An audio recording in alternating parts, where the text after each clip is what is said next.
कक्षा 9वीं हिंदी में आज हम हिंदी पद्य साहित्य का इतिहास पढ़ेंगे कि हिंदी साहित्य में इतिहास में क्या क्या होता है।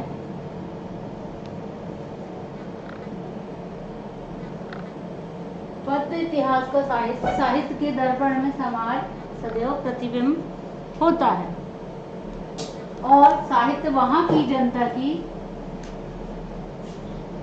चित्त वृत्तियों का इतिहास कहा जाता है। जनता की मानसिक वृत्ति के परिवर्तन के साहित्य के स्वरूप में भी बदलाव आता है। साहित्य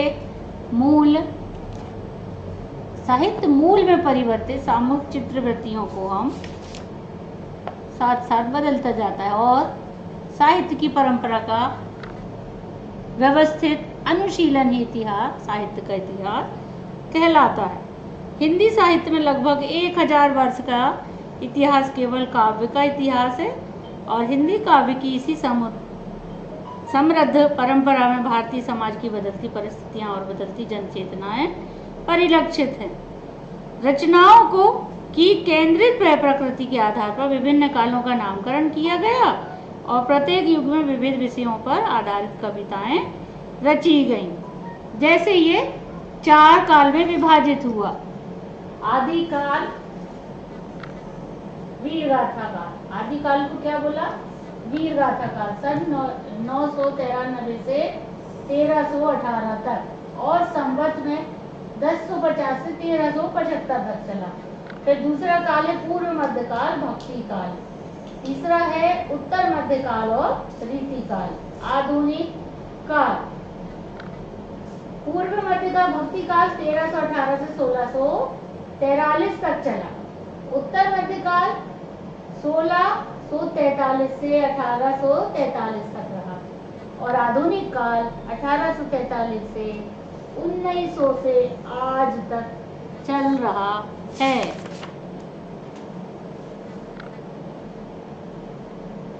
आदिकाल या वीरगाथा काल। आदिकाल राजनीतिक दृष्टि से यह युग उथल पुथल से भरा युग था और देसी राजा अपने अपने वर्चस्व की आपसी लड़ाई लड़ रहे थे। लड़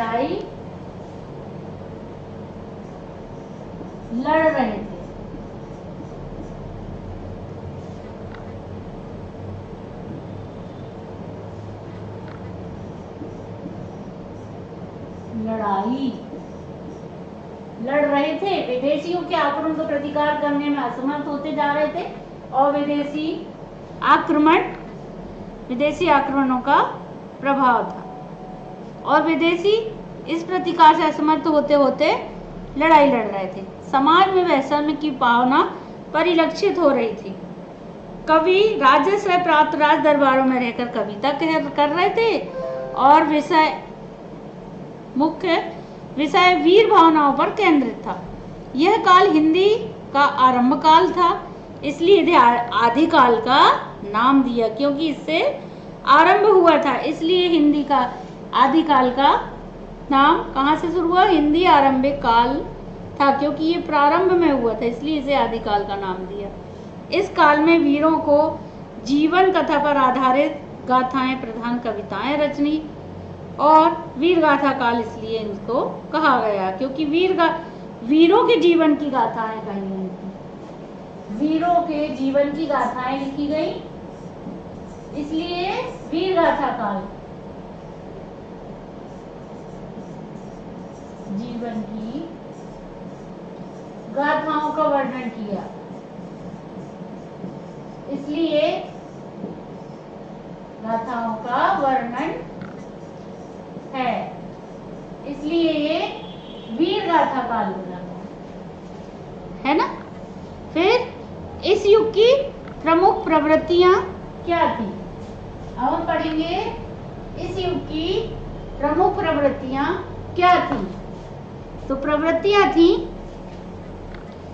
इस युग की प्रमुख प्रवृत्तियां, इस युग की प्रमुख प्रवृत्तियां: रस की प्रधानता, है ना, नल, बीशल, देव, रासो बताया। जागनिक का बताया, परमार, रासो, आला, खंड। ये क्या है? रचनाएं, इनके द्वारा लिखित रचनाएं, लिखित रचित ग्रंथ है ना, लिखित। ठीक। सारंगधार का हमीर, रासो, कौन थे रचित ग्रंथ के रचयिता? इनकी लिखी हुई क्या थी? हमीर, रासो। दलपति विजय का खुमान, रासो। खुसरो की पहेलियां, विद्यापति की पदावली, कीर्ति लता और कीर्ति पताका आदि रचनाएं लिखी गई। कब लिखी गई? ये आदिकाल में, है ना, आदिकाल वीरगाथा काल में। और इससे सिद्ध साहित्य, नाथ साहित्य तथा जैन साहित्य भी इसी युग की अमूल्य देन थी। और यह काल तत्कालीन इतिहास, सभ्यता और संस्कृति का परिचय कराता रहा है। आदिकाल यह संदेश भी देता है कि युद्ध लोकहित के लिए तथा लोक रक्षा के लिए भी उचित है। अब हम आगे पढ़ेंगे इसी में ही भक्ति काल। क्या पढ़ेंगे? भक्ति काल। दो काल आपको पढ़ाए गए। आधुनिक काल पढ़ा, अभी हमने पढ़ा आदिकाल और वीरगाथा काल। अब हम पढ़ेंगे भक्ति काव्य का, कि भक्ति काल में, इसमें भक्ति काव्य में क्या क्या बताया है, या क्या रचनाएं हैं, या क्या धाराएं हैं, इसके बारे में हम आगे देखेंगे। भक्ति काल तक आते आते राजाओं की शक्ति क्षीण हो चुकी थी और भारत पर मुगल शासन स्थापित हो गया था। राजनीतिक, सांस्कृतिक, सामाजिक और धार्मिक सभी क्षेत्रों में संकट के बादल गिरने लगे थे। इस अवस्था में देश और समाज को उबारने के लिए संतों और कवियों का ईश्वर ही एकमात्र सहारा था, और वह उन लोगों को उस समय भगवान ही ईश्वर ही दिखाई दे रहा था। भक्ति काव्य के समय वीरता और श्रृंगार को छोड़कर कविता भक्ति, शरणागति और राष्ट्रीयता की ओर उन्मुख हो गई। कविता में जगत, नियंता, जीवन और मानवता के स्वर गूंजने लगे। इसी कारण इस युग में हिंदी साहित्य को स्वर्ण युग भी कहा जाता है। इस काल को क्या कहा जाता है? हिंदी साहित्य का स्वर्ण युग कहा जाता है। भक्ति काव्य को, आपका 2 नंबर का प्रश्न आ सकता है कि भक्ति काव्य को स्वर्ण युग क्यों कहा जाता है? भक्ति काव्य को स्वर्ण युग कहा गया, क्योंकि उस समय क्या हुआ, कवि और संत लोगों को ईश्वर का ही ध्यान दिखाई, अवलंबन दिखाई दे रहा था, और वीरता और श्रृंगार को छोड़कर कविता, भक्ति, शरणागति और राष्ट्रीयता की ओर उन्मुख हो रहे थे, है ना। तो इसलिए मानवता के स्वर गूंजने लगे, और इसी कारण युग को हिंदी साहित्य का स्वर्ण युग कहा गया। क्या कहा गया? स्वर्ण युग कहा गया।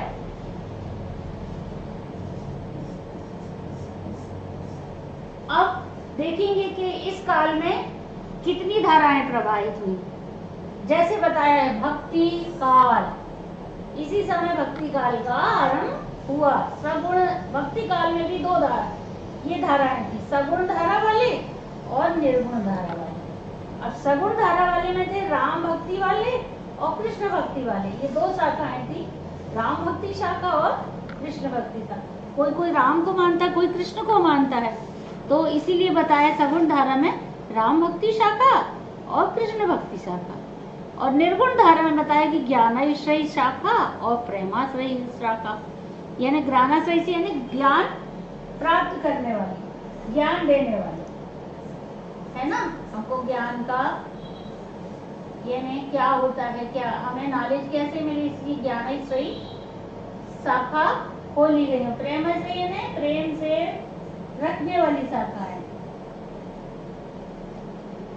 आपको ये सब आपको किताबों में पढ़ना है, देखकर, और सारा आपको कॉपी पे लिखना है कि आपका हिंदी साहित्य का पद का क्या साहित्य है, और क्या इसके, कैसे इसका स्वर्ण युग नाम पड़ा, कैसे वीरगाथा काल का आरंभ हुआ, यही सभी आपको लिखना है बच्चों और पढ़ना है।